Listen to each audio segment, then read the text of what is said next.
My dad's statement about the woman I am getting married to. Not every love story gets a blessing. Some are questioned, tested, and forced to prove their worth before they are accepted. And mine had to survive the weight of my father's opinion. A man whose words have shaped my life. A man whose approval I once thought I could never live without. A man who, when he finally spoke about the woman I am marrying, changed everything. His first words were not what I expected when I first told my father about her. He didn't say much. He listened. He nodded. But the silence that followed felt louder than any argument. I knew what he was thinking before he said a word. She wasn't the woman he had imagined for me. She wasn't from the same world he had built for me. She wasn't the choice he would have made if he had control over my future. And for the first time in my life, I wondered, would my father ever accept the woman I love? Doubt hung between us like a storm days past. He never asked about her. He never brought up my engagement, and every moment of his silence chipped away at me, making me question whether I was making a mistake because of father's approval. It's not just about tradition. It's about knowing that the man who raised you, who guided you, who taught you what love should look like, believes you are making the right choice. And I wasn't sure if he ever would.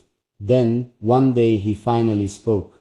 It wasn't planned. It wasn't a conversation I had expected to have that day.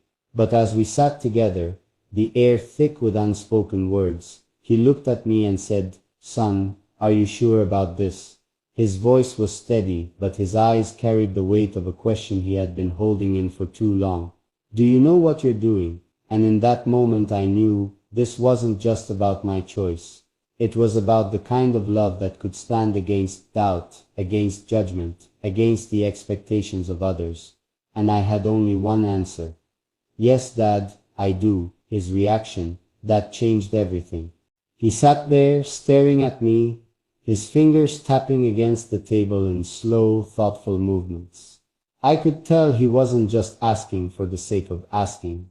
He wanted to know if I had truly thought this through, if I had considered everything, the sacrifices, the compromises, the reality of what it meant to spend a lifetime with someone. And I had.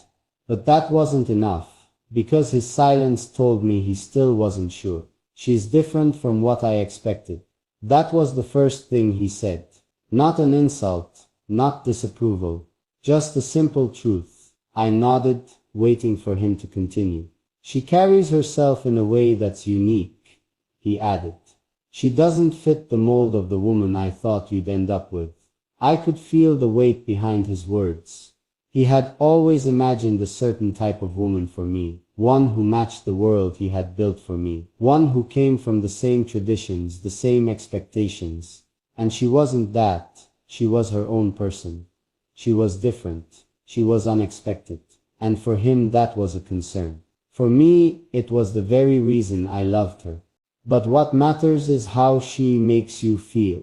He exhaled, leaning back in his chair. "Tell me this," he said. "When you're with her, do you feel like you're enough?" The question caught me off guard, because that was never something he had asked me before. He didn't ask if she was beautiful. He didn't ask if she was successful.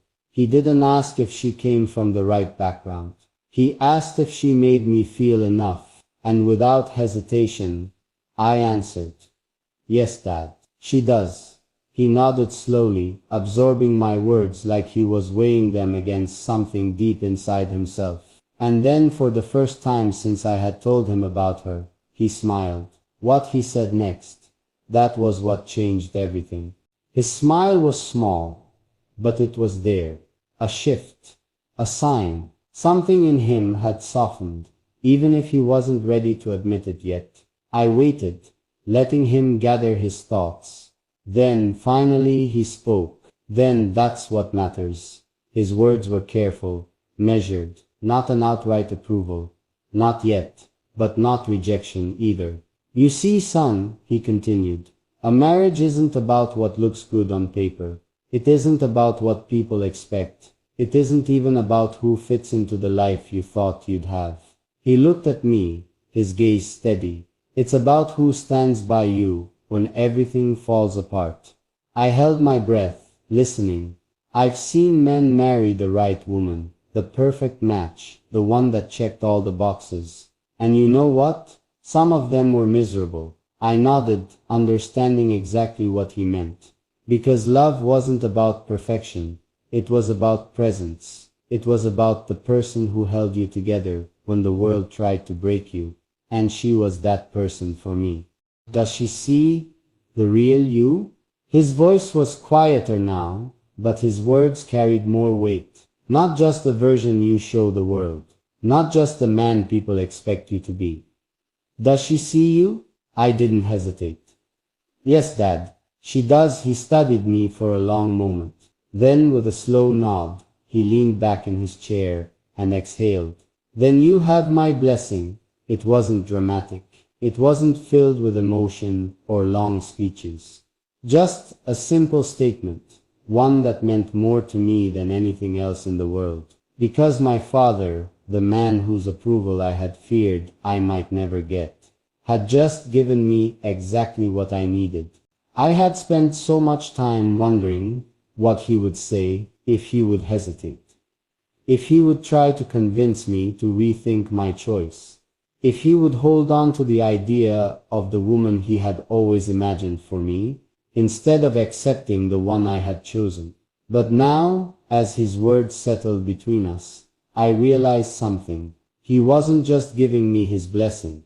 He was giving me understanding. And that meant more than anything. Just remember, love alone isn't enough. His voice was firm, not warning me, but guiding me. Love is powerful, he said.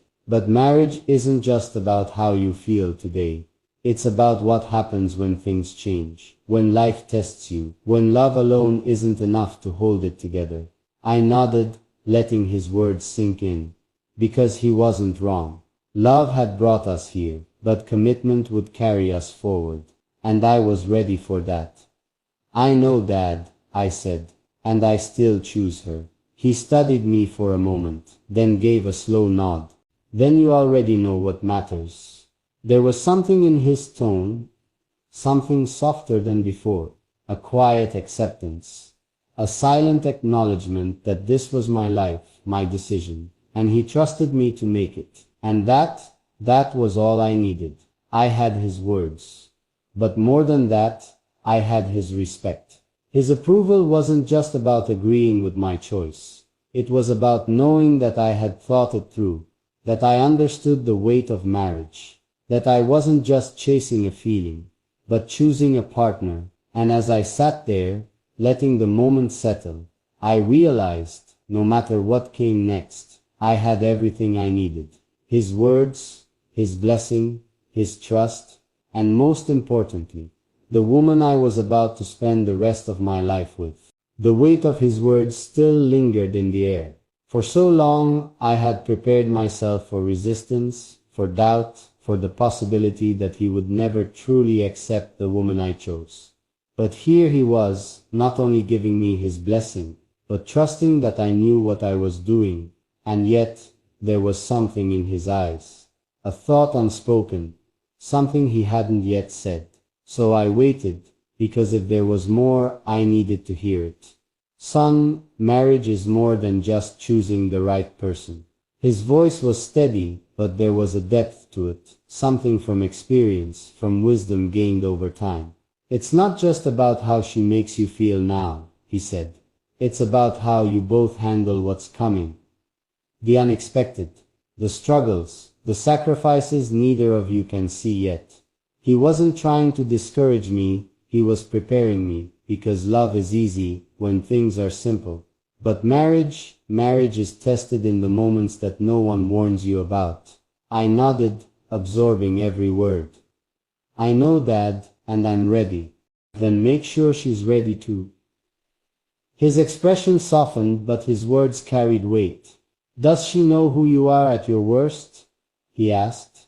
Not just the man you are when everything is going well, but the man you become when life is unfair, when stress takes over, when nothing is going right. I thought about it, really thought about it, and the answer came easily. Yes. She knows. He held my gaze for a long moment before nodding. Then you have nothing to prove to me. It was simple. No grand speech, no conditions, no final warnings, just acceptance. And in that moment, I realized it was never just about my choice. It was about making sure I was ready for it. And now I knew that I was.